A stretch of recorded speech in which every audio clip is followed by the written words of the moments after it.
Hello student, welcome to O2One Digital Education. Myself Amit नागर, science teacher. Student, आज मैं आपके लिए लेकर आया हूँ क्लास 9th का जो फर्स्ट चैप्टर है केमिस्ट्री का, मैटर इन आवर सराउंडिंग, उसके एनसीईआरटी के जो कुछ इंपॉर्टेंट क्वेश्चंस हैं और कुछ इंपॉर्टेंट जो फैक्ट हैं वो मैं आपके लिए लेकर आया हूँ और उनको हम वन बाय वन करके उन पर डिस्कस करेंगे और इजीली उन्हें क्या करेंगे, सॉल्व करेंगे. ओके, स्टार्ट करते हैं. ओके बच्चों, पहला जो हमारा स्लाइड है बेटा, तो उसमें आपने सीखा होगा, पहला जो मैंने आपको क्लास दी थी कि मैटर इन आर सराउंडिंग, ये तो हमारा चैप्टर ही है. तो मैटर के बारे में मैंने आपको बहुत चीजें बताई थी कि मैटर क्या होता है. तो आपने सीखा होगा कि anythings which are having mass and occupy space, कोई भी वो चीज जिसमें बेटा मास हो और प्लस वो स्पेस कवर करती हो, उसको क्या बोला जाता है? मैटर बोला जाता है. क्या बोलते हैं उसे? हम मैटर बोलते हैं. ओके, अब यहाँ पर कुछ फेज दी गई है हमारी. तो मैंने आपको बताया था कि जो स्टेट ऑफ मैटर आपको मेनली 3 टाइप का बताया था मैंने, सॉलिड, लिक्विड एंड गैस. और मैंने आपको ये भी बताया था कि जो तीनों फेज होती हैं आपस में इंटरकन्वर्टेबल होती हैं, आपस में एक्सचेंज हो जाती हैं. तो उन्हीं को हम डिस्कस करने वाले हैं अब. ओके, पहला देखते हैं कि सॉलिड सबस्टांस. अब आपको पता है जो सॉलिड होते हैं, सॉलिड का मतलब क्या होता है? जो हार्ड होते हैं, जिनका नेचर क्या होता है? हार्ड होता है. अब यहां देखें, अब when a solid substance directly change into a gas, एक रहा है कि जब कोई सॉलिड सब्सटेंस है आपका और वो डायरेक्टली किस में चेंज हो जाए? वेपर में चेंज हो जाता है या गैस में चेंज हो जाता है, उस प्रोसेस को हम बोलते हैं सब्लिमेशन. तो सब्लिमेशन पता होना चाहिए बेटा आपको. जैसा आपका मालूम है जो कपूर होता है, कपूर आपने देखा है ना, कपूर की गोलियां, जो कपूर की गोलियां जो होती हैं वो सॉलिड होती हैं और वो डायरेक्टली किस में चेंज हो जाती हैं? वेपर में चेंज हो जाती हैं. तो उस प्रोसेस को बोला जाता है सब्लिमेशन. सब्लिमेशन बोला जाता है. ओके, नेक्स्ट, अब है when a solid substance change into a liquid, जब कोई सॉलिड सब्सटेंस लिक्विड में चेंज होता है तो उसको हम बोलते हैं क्या? मेल्टिंग. क्या बोलते हैं? मेल्टिंग. यानी कि वो पिघलना स्टार्ट हो जाता है तब, तो वो कौन सी फॉर्म में आ जाता है? लिक्विड फॉर्म में आ जाता है. कौन से में? लिक्विड में. तो उस कंडीशन को हम बोलते हैं कौन सा? मेल्टिंग. क्या बोलते हैं बेटा? मेल्टिंग. ओके, अब यहां देखेंगे, जब कोई लिक्विड सब्सटेंस वो किस में चेंज हो जाए? जब कोई लिक्विड सब्सटेंस सॉलिड में चेंज हो जाता है तो उस कंडीशन को हम बोलते हैं फ्रीजिंग. फ्रीजिंग क्या होता है? Freezing is a process when a liquid substance change into a solid substance. जब कोई लिक्विड सब्सटेंस सॉलिड सब्सटेंस में चेंज हो जाता है तो उसको बोलते हैं हम फ्रीजिंग. आपने देखा है कि जो हम फ्रिज में पानी रखते हैं, तो पानी रखने के बाद वो पूरी रात में आप जब सुबह देखते हैं उसकी बर्फ जम जाती है. तो बर्फ जो होती है आपकी आइस, वो सॉलिड होती है और जो पानी आपने रखा था वो लिक्विड है.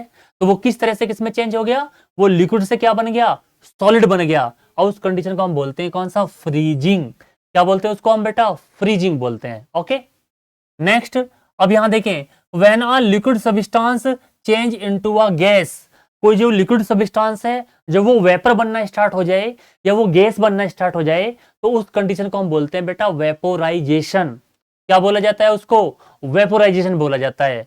आपको मालूम है कि जो आपकी जो मम्मी है जो कपड़े धोती हैं, कपड़े धोने के बाद जब उनको निचोड़ती हैं तो उनमें पानी रह जाता है. जब उनको सुखाया जाता है तो कुछ टाइम के बाद पानी उसमें से गायब हो जाता है. तो आपको मालूम है वो पानी कैसे गायब हुआ? वो पानी वेपर बन गया और जब वेपर बन गया तो वो पानी उड़ गया. तो आपको पता होना चाहिए वो कौन सा प्रोसेस है? वो प्रोसेस है आपका वेपोराइजेशन.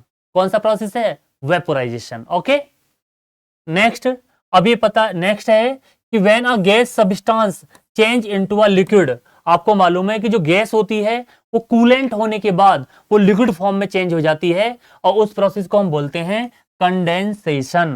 क्या बोला जाता है उसको बेटा? कंडेंसेशन बोला जाता है. ओके, नेक्स्ट, अब नेक्स्ट है हमारा when a gas substance directly change into a solid. कभी कभी क्या होता है कि कुछ जो गैस पार्टिकल्स होते हैं वो डायरेक्टली गैस से क्या बन जाते हैं? सॉलिड बन जाते हैं. जब गैस डायरेक्टली क्या बन जाती है? सॉलिड बन जाती है, सॉलिड. तो उस प्रोसेस को हम बोलते हैं रिवर्स सब्लिमेशन.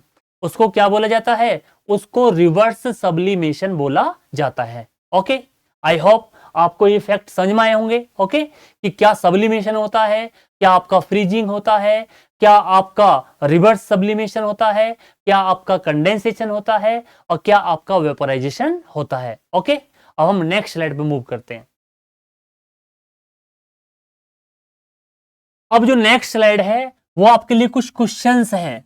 अब आपको मालूम होना चाहिए कि जो बेटा हमारा जो टेम्परेचर होता है ना, टेम्परेचर, अब टेम्परेचर को हम डिफरेंट डिफरेंट यूनिट में, डिफरेंट डिफरेंट स्केल में क्या करते हैं, मेजर करते हैं।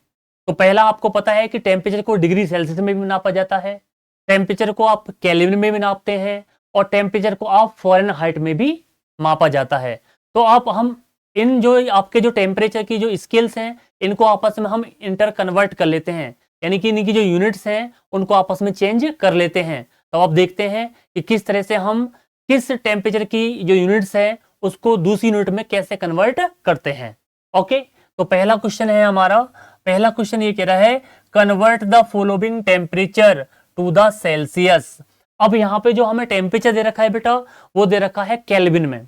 अब केल्विन को हमें किस में चेंज करना है, डिग्री सेल्सियस में। तो प्यारे बच्चों, मैं आपको बता दूं कि जब आप किसी केल्विन टेम्परेचर को डिग्री सेल्सियस में चेंज करना चाहते हैं तो आप उसमें से कितना माइनस करेंगे, 273। अब हम यहां देखते हैं, जैसे हमें पहला यूनिट दिया गया है बेटा, पहला है आपका 293 केल्विन। अब इसको कन्वर्ट करना है किसमें, डिग्री सेल्सियस में।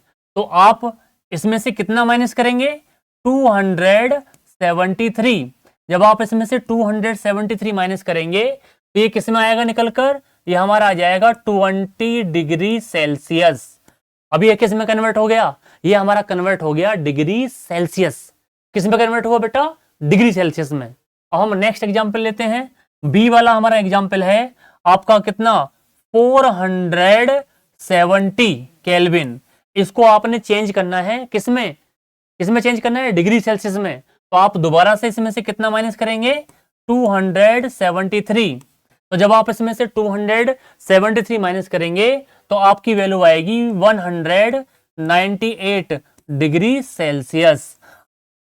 ओके, तो अब हमने ये जो हमको टेम्परेचर केल्विन में दिया गया था इसको हमने कन्वर्ट कर लिया किसमें, डिग्री सेल्सियस। तो आपको पता होना चाहिए बच्चों कि जब हम केल्विन टेम्परेचर को डिग्री सेल्सियस में चेंज करेंगे तो उसमें से कितना माइनस करते हैं, उसमें से 273 माइनस किया जाता है। ओके, नेक्स्ट क्वेश्चन पे आते हैं। नेक्स्ट क्वेश्चन, जो हमारा नेक्स्ट क्वेश्चन है ये कह रहा है कि convert the following temperature to the kelvin.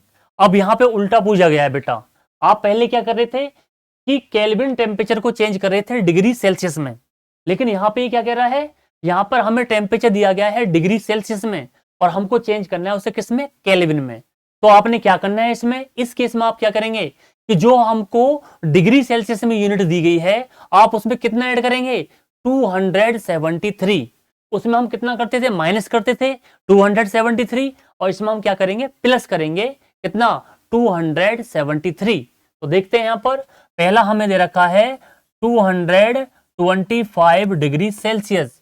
अब इसको हमें कन्वर्ट करना है किसमें, केल्विन में। तो मैंने क्या बताया था, आप इसमें कितना ऐड कर दें, 273। जब आप इसमें 273 ऐड करेंगे तो आपका कितना आएगा आंसर, 298 केल्विन। और जब आप टेम्परेचर केल्विन में लिखते हैं तो बाद में क्या लिखते हैं, के का मतलब है ये टेम्परेचर जो है हमारा वो किस में है, केल्विन में बेटा, किस में है, केल्विन। ओके, दूसरा वाला देखते हैं, दूसरा है हमारा सेकंड वाला। अब सेकंड वाला है हमारा 373 डिग्री सेल्सियस। अब इसको आपने कन्वर्ट करना है किसमें, केल्विन में। तो आप इसमें कितना ऐड कर देंगे, 273। जब आप इसमें 273 ऐड करेंगे तो आपका आ जाएगा 646 केल्विन। अभी हमारा चेंज हो गया किसमें बेटा, ये हमारा चेंज हो गया किसमें, केल्विन में। तो अब आपको पता होना चाहिए कि हम किस तरह से जो टेम्परेचर्स हैं उनको आपस में क्या करते हैं, चेंज करते हैं। किस तरह से हम केल्विन को डिग्री सेल्सियस में और डिग्री सेल्सियस को केल्विन में चेंज करते हैं। तो मैंने आपको बताया था कि अगर आप किसी केल्विन टेम्परेचर को, जो टेम्परेचर हमें केल्विन में दिया गया है, उसको आपने डिग्री सेल्सियस में चेंज करना है तो आप कितना माइनस करेंगे उसमें से, 273। ओके, अगर आपको टेम्परेचर डिग्री सेल्सियस में दिया गया है तो आप उसमें कितना ऐड करेंगे, आप उसमें ऐड करेंगे 73। ओके, और आपकी वैल्यू किस में आ जाएगी, केल्विन में आ जाएगी। ओके, आई होप आपको ये दोनों क्वेश्चन समझ में आए होंगे। अब हम नेक्स्ट क्वेश्चन पे जाते हैं। नेक्स्ट क्वेश्चन, अब हमारा जो नेक्स्ट क्वेश्चन है इसमें कुछ रीजन पूछ रहा है वो हमसे, हमें कुछ रीजन बताने हैं बेटा। तो पहला है, ये कह रहा है naphthalene ball disappear with the time without living any solid. ये कह रहा है कि जो नेपथलीन बॉल होती हैं वो डिसअपेयर हो जाती हैं विदाउट एनी सॉलिड, कोई सॉलिड चीज नहीं छोड़ती, वो डायरेक्टली क्या होती है, वो गायब हो जाती हैं। तो वो क्या कारण होता है आपको, तो आपको पता होना चाहिए। जो नेपथलीन बॉल होती है ना बेटा, वो क्या होती हैं, जो कपूर आपका देखा है कम्फर, जो कपूर की गोलियां होती हैं उनको हम नेपथलीन बॉल बोलते हैं बेटा। तो मैंने आपको बताया था जो कपूर होता है वो डायरेक्टली किसमें, वो सॉलिड गोलियां होती हैं, जो गोली होती हैं वो सॉलिड होती हैं और वो डायरेक्टली चेंज होते हैं किसमें, वेपर में। तो उस प्रोसेस को क्या बताया था मैंने, सब्लिमेशन। तो इसका रीजन देखेंगे बेटा, ये रीजन ये कह रहा है कि naphthalene ball disappear with the time without living any solid because naphthalene ball sublime and directly change into a vapor state without any solid। ये कह रहा है कि जो नेपथलीन बॉल है वो क्या होगी है, सबलाइम होगी हैं, यानी कि वो डायरेक्टली सॉलिड से किसमें चेंज होगी है, वेपर में। और इस प्रोसेस को क्या बोलते हैं, इस प्रोसेस को बोला जाता है बेटा सब्लिमेशन। क्या बोलते हैं इसको हम बोलते हैं सब्लिमेशन। ओके, नेक्स्ट के कह रहा है बी वाला question, we can get the smell of perfume sitting several metres away. आपको ये कह रहा है, आपने देखा होगा बच्चे कि अगर कोई क्लास में परफ्यूम लगा के आता है, सेंट लगा के आता है, तो दूर दूर तक उसकी खुशबू फैल जाती है। आप लोगों को मालूम हो जाता है कि आज कोई क्लास में परफ्यूम लगा के आया है। तो उसका कारण क्या होता है वो आपको पता होना चाहिए। ओके, तो ये कह रहा है we can get the smell of perfume sitting several meters away because the perfume contain volatile solvent and diffuse faster and can reach the pupils sitting several meter away। यानी कि जो परफ्यूम है वो डिफ्यूज हो जाता है बेटा, diffusion हो जाता है, उसमें क्या होता है, डिफ्यूजन। और डिफ्यूजन क्या होता है, डिफ्यूजन हमेशा क्या होता है बेटा, हायर कंसंट्रेशन से लोअर कंसंट्रेशन की तरफ होता है। यानी कि जो उसके जो पार्टिकल्स हैं, जब आप हल्का सा परफ्यूम किसी क्या है बंद कमरे में छिड़केंगे तो उसकी खुशबू जो है वो पूरे कमरे में फैल जाती है। तो वो किसकी वजह से फैलती है, डिफ्यूजन की वजह से। या आपने देखा होगा कि सुबह सुबह जो आपकी जो मम्मियां हैं जो पूजा करती हैं तो वो धूपबत्ती अगरबत्ती लगाती हैं, तो उसकी जो खुशबू है वो चारों तरफ फैल जाती है और हमें मालूम हो जाता है कि जो मम्मी है वो हमारी पूजा कर रही हैं। तो उसकी जो खुशबू वो जो फैल रही है वो किसका कारण होता है बेटा, जो धूपबत्ती की जो खुशबू जो पूरे रूम में हमारे में फैल रही है वो किसकी वजह से फैल रही है, उस प्रोसेस को हम बोलते हैं डिफ्यूजन। क्या बोलते हैं उसको हम, डिफ्यूजन। डिफ्यूजन बोला जाता है बेटा, diffusion. Okay okay, I hope आपको ये क्वेश्चन समझ में आया होगा बेटा। अब हम नेक्स्ट स्लाइड की तरफ मूव करते हैं।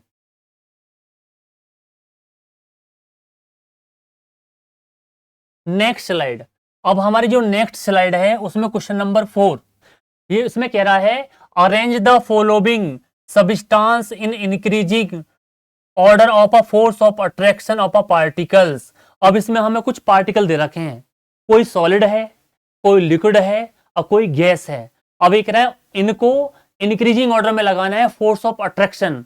तो मैंने आपको पिछली क्लास में बताया था कि जो सॉलिड होते हैं बेटा उनमें सबसे ज्यादा फोर्स ऑफ अट्रैक्शन होता है, और जो लिक्विड होते हैं उनमें मीडियम सा फोर्स ऑफ अट्रैक्शन होता है पार्टिकल्स के बीच में, और जो गैस होते हैं उनमें जो पार्टिकल है वो काफी दूर दूर होते हैं, तो फोर्स ऑफ अट्रैक्शन सबसे कम होता है। तो यहाँ पे देखेंगे हमें पहला दे रखा है वाटर, दूसरा दे रखा है आपका शुगर और तीसरा दे रखा है ऑक्सीजन। अब आपको मालूम होना चाहिए बेटा ऑक्सीजन हमारी क्या है, एक गैस है।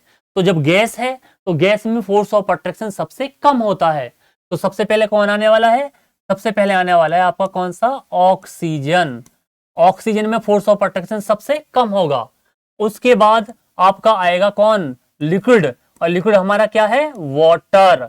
वाटर आएगा क्योंकि वाटर में फोर्स ऑफ अट्रैक्शन मीडियम सा होता है, ना तो ज्यादा और ना ही कम। और सबसे ज्यादा जो फोर्स ऑफ अट्रैक्शन होगा वो आपका होगा किसमें, शुगर। जो शुगर पार्टिकल हैं आपको मालूम चाहिए होना चाहिए कि जो शुगर पार्टिकल्स हैं वो सॉलिड होते हैं, और जो सॉलिड होते हैं बेटा उनके बीच में फोर्स ऑफ अट्रैक्शन सबसे ज्यादा होता है। तो आपको पता होना चाहिए सबसे कम फोर्स ऑफ अट्रैक्शन किसमें है, ऑक्सीजन में, मीडियम सा बीच का सा किसमें है, वाटर, और सबसे ज्यादा आपका कौन सा है, सॉलिड।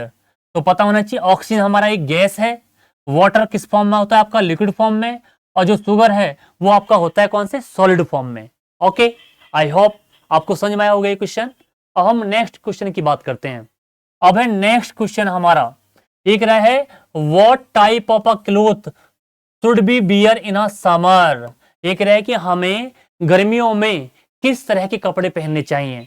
तो आपको मालूम होना चाहिए कि गर्मियों में हमें ऐसे कपड़े पहनने चाहिए जो थोड़े लाइट हों, और जो हमारी जो सन रेज आती है उनको रिफ्लेक्ट करें। तो आपको ऐसे कपड़े कौन से होते हैं, कॉटन वाले कपड़े। आपको मालूम है हम गर्मियों में मोस्टली कौन से कपड़े पहनते हैं, कॉटन। तो यहां देखें ये कह रहा है we should wear light colour cotton, light colour cotton cloth in a summer. ठीक है, light colour because it reflect heat. जो लाइट कलर होता है ना बेटा, हल्का कलर, वो हीट को रिफ्लेक्ट कर देता है। यानी कि अगर हल्के कलर के कपड़े पहनोगे तो आपको गर्मी ज्यादा नहीं लगेगी, अगर डार्क कलर के कपड़े पहनोगे तो आपको गर्मी ज्यादा लगेगी। आपको पता होना चाहिए जो डार्क कलर के कपड़े होते हैं वो लाइट को एब्जॉर्ब करते हैं, और जो हल्के कलर के कपड़े होते हैं वो लाइट को रिफ्लेक्ट करते हैं। ओके, नेक्स्ट ये कह रहा है cotton cloth because it has pores in it which absorb sweat and allow to the sweat to the evaporate faster thereby giving cooling effect। एक रहा है कि जो कॉटन का जो कपड़ा होता है उसमें बीच बीच में स्पोर होते हैं जो हमारे स्वेट यानी कि जो पसीना आता है उसको एब्जॉर्ब कर लेते हैं बेटा, और जब पसीने को एब्जॉर्ब कर लेते हैं तो जब उनसे एयर का कांटेक्ट होता है तो जो पसीना है वो इवेपोरेट हो जाता है। क्या हो जाता है, इवेपोरेट, यानी कि उड़ जाता है। ओके, नेक्स्ट स्लाइड पे चलते हैं अब हम। अब है नेक्स्ट स्लाइड हमारी ये वाली। अब इस नेक्स्ट स्लाइड में क्या कह रहा है, ये कह रहा है कि what are the characteristic of a particles of a matter. यानी कि किसी मैटर के जो पार्टिकल्स होते हैं उनकी क्या कैरेक्टरिस्टिक्स होती हैं, उनकी क्या प्रॉपर्टी होती हैं। तो पहला कह रहा है ये हमारा, पहला ये कह रहा था particles have a intermolecular space. आपको मालूम है कि जो मैटर्स होते हैं चाहे वो सॉलिड है चाहे वो लिक्विड है और चाहे वो गैस है, उनके बीच में इंटरमोलिकुलर स्पेस होता है, चाहे किसी में कम है या किसी में ज्यादा। तो मैंने आपको बताया था सबसे कम किस में होता है, इंटरमोलिकुलर स्पेस सबसे कम होता है बेटा सॉलिड में, और इंट्रामोलिकुलर स्पेस सबसे ज्यादा किस में होता है, किसमें होता है बेटा, गैस में, क्योंकि उसमें पार्टिकल्स काफी दूर दूर होते हैं। ओके, दूसरा कह रहा है particles have a intermolecular force. यानी कि जो पार्टिकल्स होते हैं उनके बीच में इंट्रामोलिकुलर फोर्स होता है, यानी कि वो मूवमेंट करते हैं। तो आपको पता है कि जो मूवमेंट करेंगे तो काइनेटिक एनर्जी जनरेट होगी। तो आपको पता है कि जिसके बीच में पार्टिकल्स के बीच में ज्यादा गैप होगा वो तेजी से मूव करेगा। तो अभी बताया था जो गैस के पार्टिकल्स है वो दूर दूर होते हैं तो वो तेजी से मूव करते हैं। तो काइनेटिक एनर्जी सबसे ज्यादा किसमें होती है, गैस पार्टिकल्स में, और सबसे कम किसमें होती है बेटा, सॉलिड में। ओके, नेक्स्ट थर्ड ये कह रहा कि particles of a matter are moving continuously. बिल्कुल आपको पता होना चाहिए कि जो मैटर के जो पार्टिकल्स है ना वो लगातार क्या करते हैं, मूव करते हैं, क्योंकि उनके बीच में फोर्स अप्लाई होता है तो वो लगातार क्या करते हैं, मूवमेंट करते हैं। तो जिसके बीच में ज्यादा गैप होगा वो तेजी से मूवमेंट करेगा, और जिनके बीच में कम गैप होता है उनके वो पार्टिकल्स क्या करेंगे, बहुत स्लो यानी कि धीरे धीरे क्या करेंगे, मूव करते करेंगे। और इसी तरह से आपको पता होना चाहिए कि जो मैटर के पार्टिकल्स हैं वो लगातार क्या करते हैं, मूव करते हैं। मूव का मतलब मूवमेंट करते रहते हैं। ओके, अब क्वेश्चन देखते हैं नेक्स्ट, ये वाला लास्ट। ये कह रहा है कि which of the followings are the matters. अब ये कह रहा है कि इसमें हमें कुछ चीजें दी गई हैं, तो ये कह रहा है कि इनमें से कौन कौन मैटर है। मैटर का मतलब क्या है, अगर पहले ही मैंने आपको बताया था कोई भी वो चीज जिसमें मास हो और प्लस वो स्पेस कवर करती हो बेटा, उसे हम क्या बोलते हैं, मैटर। तो अब यहां देखते हैं, पहला हमें दे रखा है चेयर, कुर्सी। कुर्सी में मास होता है बेटा, बिल्कुल होता है, और स्पेस कवर करती है, बिल्कुल। तो ये क्या है हमारा, मैटर। तो यहां पर दे रखा है चेयर, चेयर क्या है बेटा, एक मैटर है। ओके, दूसरा दे रखा है एयर, बिल्कुल एयर में बेटा मास भी होता है और एयर जो है वो स्पेस भी कवर करती है, तो इसको भी हम क्या बोलेंगे, मैटर बोलते हैं। क्या बोलते हैं, मैटर। तीसरा दे रखा है लव, लव क्या होता है भाई? लव, प्रेम, स्नेह। तो ये क्या, ये तो फीलिंग्स हैं, ये फीलिंग्स हैं, इसमें मास, मास और ये क्या स्पेस ऑक्यूपाई थोड़ी कर रही है ये, तो ये मैटर नहीं है। ओके, तीसरा कह रहा है स्मेल। अब स्मेल जो है, स्मेल में क्या है, वो मास थोड़ी होता है या वो स्पेस कवर थोड़ी कर रही है, तो वो भी क्या है, पार्ट नहीं है किसका, मैटर का। ओके, तीसरा हेट, हेट भी हमारा क्या है, पार्ट नहीं है किसका, मैटर का। तीसरा कह रहा है कौन सा, एलमंड्स, ये हमारे क्या होते हैं, बादाम। तो इनमें तो तुम्हें पता है, इनमें स्पेस, इनमें मास भी होता है और प्लस ये स्पेस भी क्या करते हैं, कवर करते हैं। तो किसकी फॉर्म है, मैटर की फॉर्म है। ओके, उसके बाद है थॉट। थॉट क्या है, सोच। अब सोच का मतलब क्या है, सोच में कोई मास थोड़ी है या वो कोई स्पेस थोड़ी कवर कर रही है आपकी। आप कोई विचार कर रहे हैं तो क्या वो आपका विचार फैल रहा है, वो स्पेस कवर कर रहा है, नहीं। तो जो थॉट है हमारी, वो भी एक पार्ट नहीं है किसका, मैटर का। ओके, उसके बाद है कौन सा, कोल्ड। अब कोल्ड का मतलब कौन सा, सॉरी कोल्ड, कोल्ड ड्रिंक। अच्छा, एक कोल्ड जो ठंड है। अब ठंड में क्या है, ठंड आपका मैटर नहीं है, ठंड जो है वो आपका मैटर थोड़ी, तो सीजन होता है, ये ना तो स्पेस कवर करता और ना इसमें क्या होता है, मास। ओके, उसके बाद कह रहा है कोल्ड ड्रिंक। बिल्कुल भाई, कोल्ड ड्रिंक है तो कोल्ड ड्रिंक जब बोतल में भरी होती है तो उसमें मास भी होता है और वो स्पेस भी कवर करती है। बेटा बोतल भरी होती है ना, तब बोतल को रखोगे तो वो स्पेस भी कवर करेगी। तो आपको पता होना चाहिए जो कोल्ड ड्रिंक है वो एक पार्ट है किसका, मैटर का। तो किसका पार्ट है बेटा, मैटर का, कोल्ड ड्रिंक। ओके, ये कह रहा है कि स्मेल ऑफ परफ्यूम। अब परफ्यूम, अब परफ्यूम की स्मेल पूरे कमरे में फैल पड़ी है, तो इसका मतलब वो थोड़ी कि उसने स्पेस कवर कर रखा है या उसमें मास है। तो ये स्मेल ऑफ परफ्यूम क्या है, is not the part of a matter. Okay, तब आपको आसानी से समझ में आ गया कि कौन सी चीजें मैटर होती हैं और कौन सी चीजें मैटर नहीं होती। ओके, और नेक्स्ट क्लास में मिलेंगे आपसे। Okay, bye bye, thank you.